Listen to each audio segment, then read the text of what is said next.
Di Rawapening, airnya tenang, tapi penuh rahasia. Penduduk setempat tidak pernah menyebut nama orang hilang di rawa, karena siapapun yang dipanggil belum tentu ingin kembali. Tris dan teman-temannya mengira malam itu hanya berburu foto estetik. Tapi ketika nama yang hilang terucap, eceng gondok mulai bergerak berlawanan angin, perahu tak terlihat mendayung sendiri, dan suara dari kabut memanggil mereka satu persatu. Di rawa ini, yang datang bisa pergi, tapi yang dipanggil akan selalu dikenang, atau tidak sama sekali.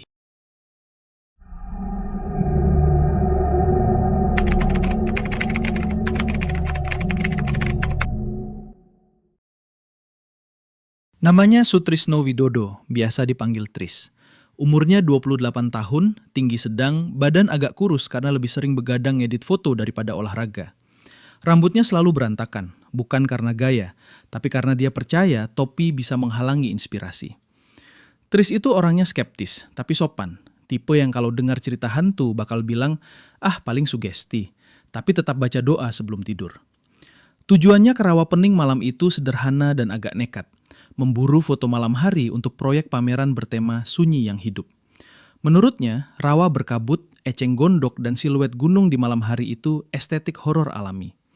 Menurut warga, ya ngundang perkara.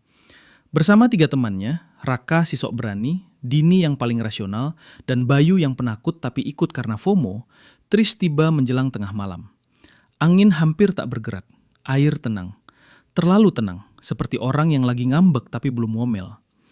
Kalau ada yang kesurupan, aku pulang duluan ya. Canda Bayu sambil melangkah ke perahu sewaan. Tak ada yang ketawa, bukan karena jokesnya jelek, tapi karena suara dayung kayu terdengar dari kejauhan, padahal tak ada perahu lain. Tris menelan ludah. Fokus, ini kerjaan, bukan uji nyali. Mereka mulai memotret.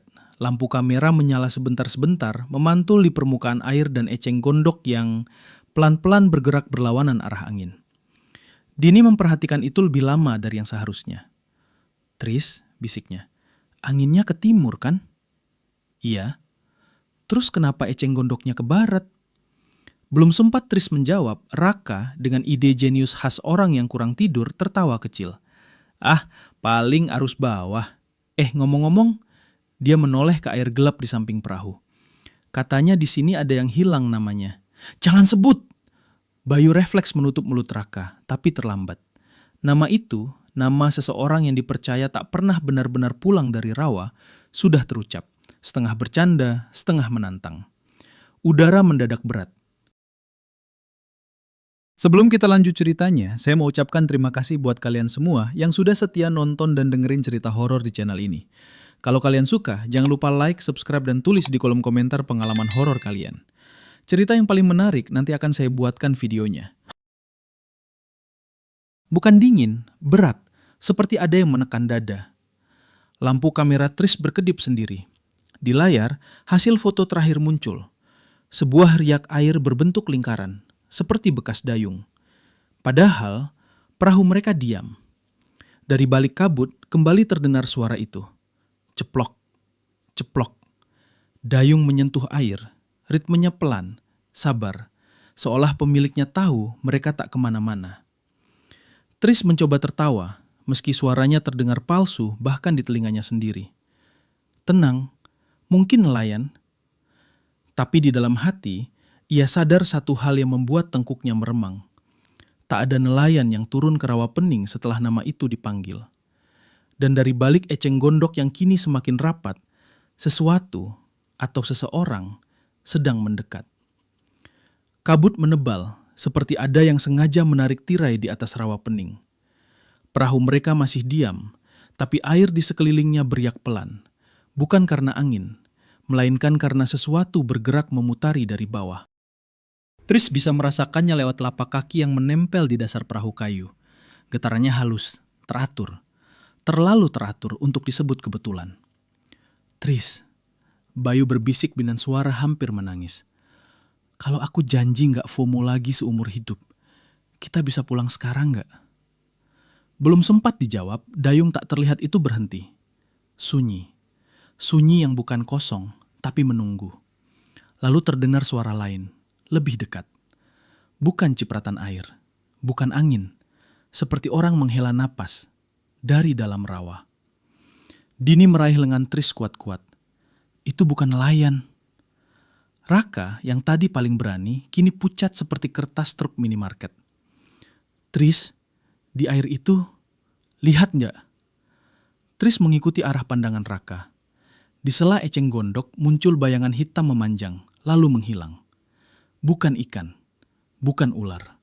Terlalu besar untuk dua-duanya, terlalu lambat untuk disebut hidup, tapi juga terlalu sadar untuk benda mati. Kamera Tris kembali menyala sendiri. Klik. Ia menunduk ke layar. Foto terbaru itu membuat jantungnya nyaris berhenti. Di permukaan air, tepat di samping perahu mereka, terlihat pantulan perahu lain, perahu tua, penuh goresan, dengan 4 bayangan manusia duduk diam. Masalahnya, di dunia nyata, perahu itu tidak ada. Jumlahnya 4, gumam Tris. Bayu menoleh cepat. Kita juga 4. Bukan itu, suara Tris bergetar. Lihat posisi duduknya. Keempat bayangan di foto itu duduk menghadap mereka. Air mendadak bergolak kecil. Eceng gondok bergeser, membuka jalur sempit di depan perahu mereka, seperti mengundang. Atau menjebak. Dari arah jalur itu terdengar suara lirih. Bukan satu, beberapa, saling tumpang tindih. Tris, Raka, Bayu, Dini. Nama mereka dipanggil dengan intonasi yang salah, terlalu datar, seperti orang belajar bicara dari ingatan orang lain. Bayu langsung merapal doa terbata-bata, lompatannya kacau antara ayat dan panik. Raka memegang dayung, tangannya gemetar. Kalau aku dayung sekarang, kita bisa kabur kan? Dini menatap air, matanya berkaca-kaca. Kalau kita melawan, apa kita malah masuk lebih dalam? Tris terdiam. Di kepalanya terngiang omongan warga yang sempat ia tertawakan sore tadi. Di rawa pening yang dipanggil belum tentu mau kembali, tapi yang datang sering diminta tinggal.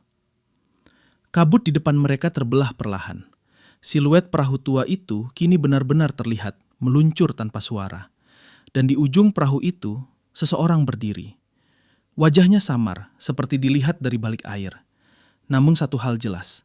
Matanya terbuka lebar, menatap Tris, sambil tersenyum seolah akhirnya menemukan pengganti.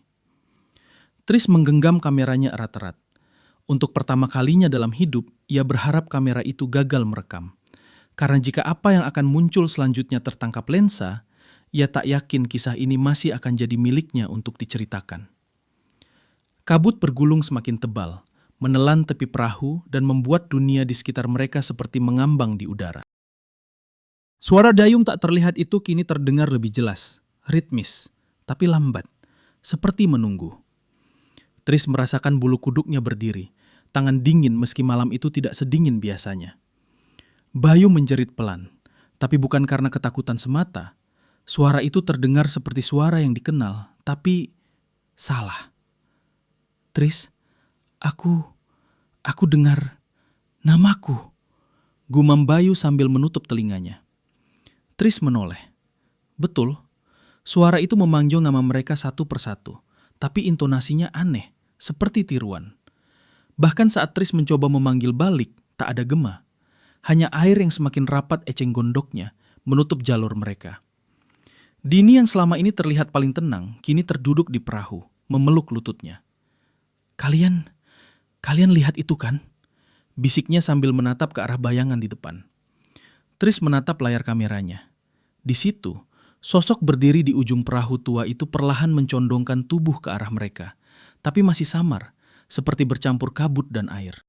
Raka mencoba menertawakannya, tapi suaranya pecah. Ini cuma efek cahaya kan? Bayu menoleh tajam. Kalau cuma efek cahaya, kenapa aku bisa dengar suaraku sendiri dipanggil? Tris menelan ludah.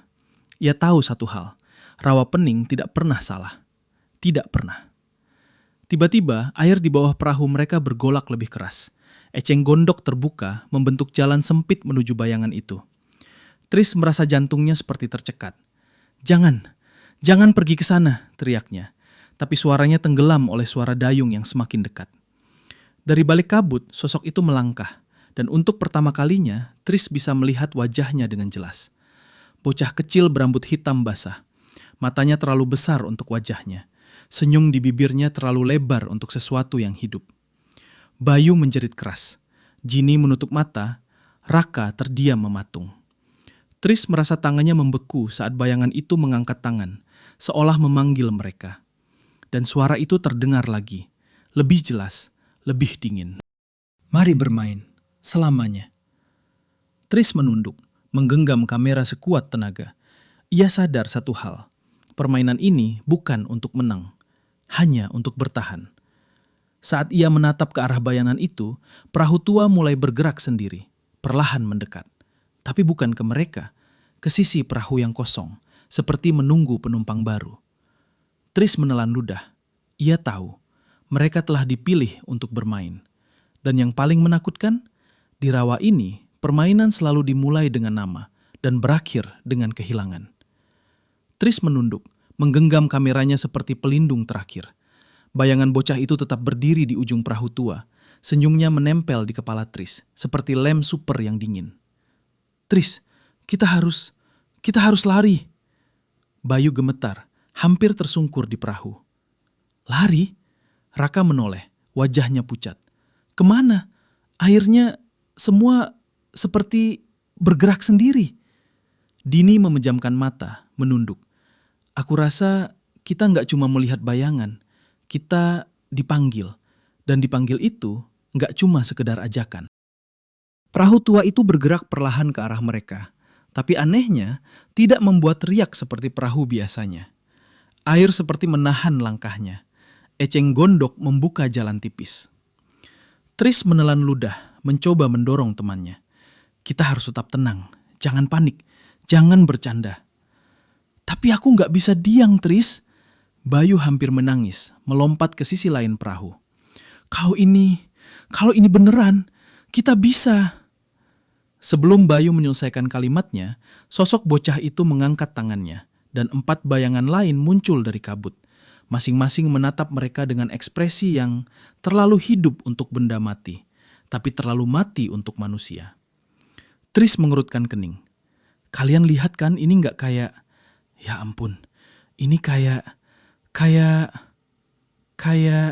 film horor yang kita nonton, sela Raka, mencoba meyakinkan diri sendiri.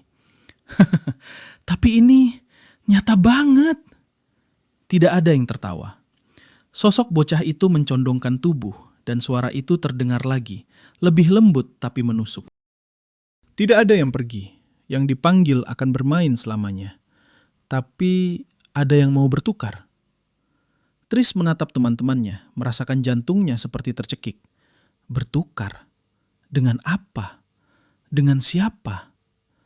Bayu gemetar menatap Tris. Tris, maksudnya kita bisa ganti tempat. Dini menutup wajahnya, tapi ia mendengar suara tawa tipis. Tawa yang terdengar seperti air menetes di malam sunyi, tapi mengandung janji menakutkan. Tris menarik napas dalam.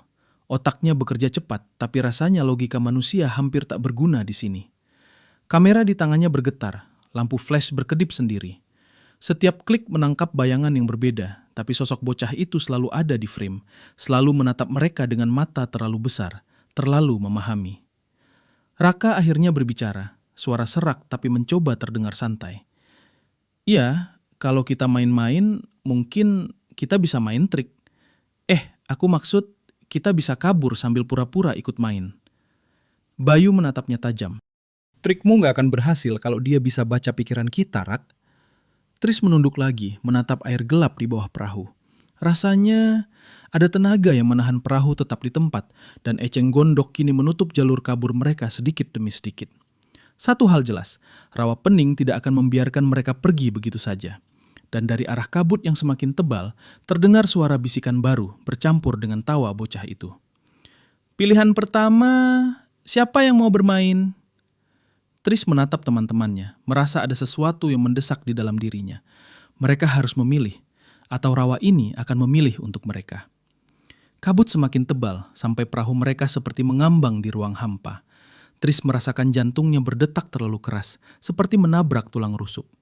Eceng gondok kini menutup jalur kabur, dan bayangan perahu tua tetap diam di depan. 4 sosok menatap mereka tanpa berkedip. Tris, Aku nggak mau main ini. Bayu hampir menangis, memeluk dada. Kalau kita nggak pilih, mereka yang akan memilih untuk kita. Tris menjawab, suaranya bergetar tapi mencoba terdengar tegas. Bocah misterius itu mengangkat tangan dan suara lirih terdengar. Siapa yang mau bermain pertama? Raka yang biasanya sok berani tergagap. Maksudnya main gimana? Bocah itu tersenyum lebih lebar sampai Tris merasakan punggungnya seperti ditusuk jarum es. Permainan sederhana, tapi yang kalah akan tinggal. Dini menutup mata. Tolong, jangan pilih aku. Suaranya nyaris tak terdengar. Tris tahu mereka harus bertindak cepat. Kamera di tangannya berkedip sendiri, menangkap pergerakan di air yang manusia tidak bisa lihat. Riak-riak yang membentuk bayangan kaki yang menghilang di dasar rawa. Baik, kita tidak bisa diam, Tris berkata, mencoba menenangkan teman-temannya. Kita harus pura-pura ikut, tapi tetap mencari cara kabur. Bayangan bocah itu mulai melangkah mendekat. Air di sekitar mereka beriak. Eceng gondok membuka jalur tipis seakan mengundang mereka maju. Tris menarik napas, lalu berkata, "Oke, kita ikut. Tapi ingat, trik kita jangan panik, fokus, humor. Sedikit humor juga boleh, supaya ndak stres total." Bayu menatapnya bingung. Humor? Sekarang? Ya, kalau ketawa sekarang mungkin mereka bingung. Tris mencoba meyakinkan dirinya sendiri lebih dari teman-temannya. Sosok bocah itu tertawa tipis. Siap, permainan dimulai. Tiba-tiba, satu perahu bayangan muncul dari kabut samping. Sosoknya menyerupai manusia, tapi terlalu pucat, terlalu kaku. Bayu menjerit. Itu orang hilang yang namanya tadi disebut. Dini memejamkan mata. Raka hampir pingsan. Tris menelan ludah. Kalau mereka mulai ikut, kita harus bergerak. Sekarang. Perahu mereka terguncang. Eceng gondok seperti menarik mereka perlahan ke arah sosok bocah itu. Tris menatap kamera.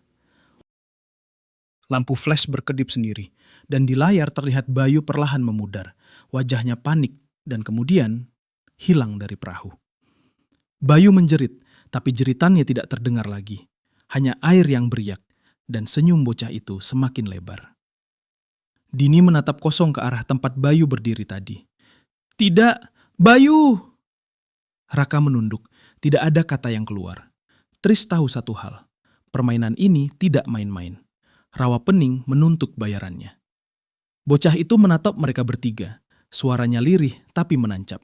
Sekarang giliran kalian, siapa yang mau bermain selanjutnya? Tris menelan ludah, matanya bertemu dengan Dini dan Raka. Mereka harus memilih, atau Rawa yang akan memilih untuk mereka. Kabut malam semakin pekat, menelan perahu mereka sampai hanya ada lampu kamera Tris yang memantul di permukaan air. Tris menatap teman-temannya. Dini menekuk tubuhnya, wajah pucat. Raka menggenggam dayung gemetar. Bayu sudah hilang, ditelan Rawa tanpa jejak. Bocah misterius itu berdiri di ujung perahu tua, tersenyum, menatap mereka dengan mata terlalu besar untuk wajahnya. Di belakangnya, bayangan 4 sosok samar ikut menatap, seperti penonton setia permainan mengerikan yang baru dimulai. Sosok itu mengangkat tangan, dan suara dingin terdengar di kepala mereka, bukan dari telinga. Sekarang giliran kalian. Siapa yang mau bermain selanjutnya? Tris menelan ludah, mencoba mengatur napas. Ia sadar jika mereka tidak bergerak, Rawa akan memilih sendiri, dan mereka pasti kalah. Dini, Raka, dengarkan aku. Bisiknya cepat tapi tegas. Kita harus pura-pura ikut, tapi tetap cari celah kabur. Fokus, humor, ingat, humor bisa bikin dia bingung. Raka menatapnya. Humor? Sekarang? Kita bakal dibunuh. Ya, tapi kalau kita nggak coba, kita sudah mati.